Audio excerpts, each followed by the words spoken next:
Hey, good afternoon, guys. My name is Gabby Fernandez, and I will be going over this week's discussion. I reviewed two of the articles that were posted, and those are the ones that I will be focusing on today, which are "The Good Guys Are Still Always," and why positive change and continued misrepresentation of race and race and crime on local television news, and the second article of "Turning Gender Representations of Femininity and Masculinity in Popular Music by Black Artists." So I will be focused on the questions that Dr. Hart wanted us to kind of focus on when reading the articles and look through, which were how did the study approach the representation of race? What were the theories and methods used? And what did I find interesting about these articles? So I'll start with the first one that I read, which was the Good Guys article. And this article focused on three races: Latinos, Blacks, and Whites, and specifically how each race is represented in three different areas, as being criminals, as being victims, and as being officers. They were able to pull this information from the local Los Angeles news stations, various affiliates of ABC, NBC, CBS, Univision. So what they came up, or the conclusion of the information, was that Blacks were accurately depicted as perpetrators.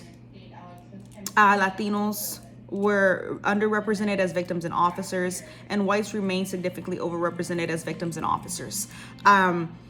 This article wasn't too specific about the theory used, but after reading the article and going over the information, reading the other article and seeing what they were bringing to the table in regards to theory, I felt that two theories were strong in this one. One of them is a little bit on the older side. It's not as popular as it was back in the 1930s, 1940s, but I feel as though this article was partly associated with the hypodermic needle theory.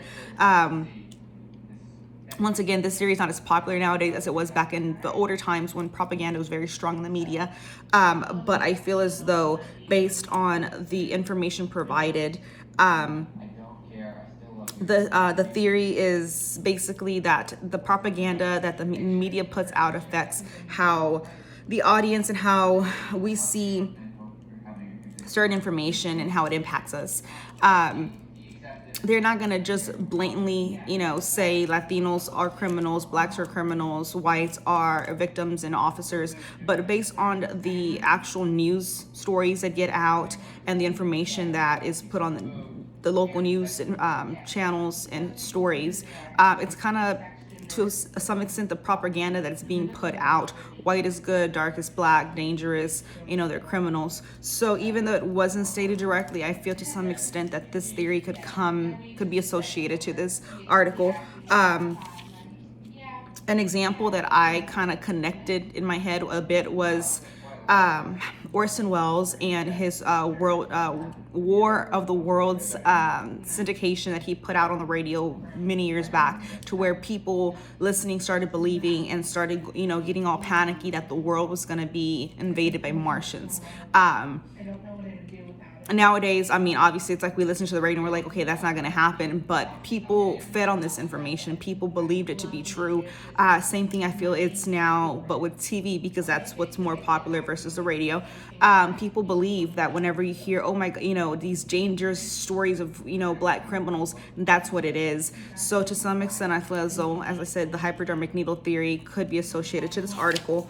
Another one is the cultivation theory, mainly because it's attached to the to TV and how the media affects the audiences consciously and subconsciously through the information that's being put out.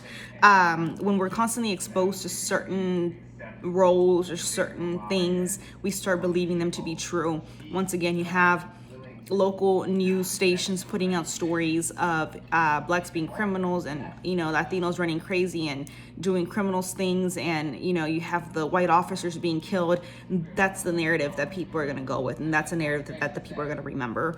So it becomes more real. It becomes more of the ideal. There was a part of the article that I read that stated it's been said that TV doesn't mirror reality, but it makes an alternate one, which becomes the ideal, which in a sense it's true. It's what's happening nowadays. It's what's been happening for many years before, but now it's become a little bit more apparent in regards to what we see. The method used was content analysis and the equal probability selection method, in which they basically they drew a sample from a population of news gathered. As I said, they were programs that were gathered from 2008, 2012 through various affiliates of ABC, CBS, NBC, Univision, with a total of 117 news programs. What I found interesting was that for Latinos to be the largest group of minorities, they were listed as being underrepresented. I find it interesting, but at the same time, it makes sense because a good number of those Latinos are more than likely and probably immigrants. They're not gonna, go out and flat out report a crime to the police because they're scared of being deported or being sent back to their home. So I can see that to some extent playing part as to why they're being underrepresented. Sadly, that's the reality of today. The second article that I read was the Turning Gender, Representations of Femininity and Masculinity in Popular Music by Black Artists. The approach of the representation of race for this article was a bit different.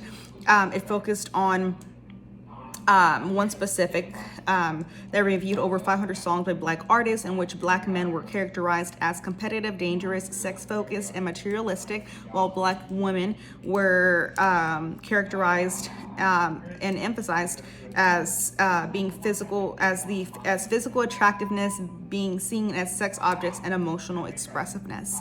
So this one was more direct to one race.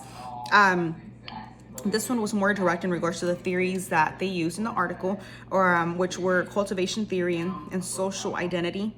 The social identity theory is a focus on the person's identity and how it's informed by the social categories or groups with which we identify.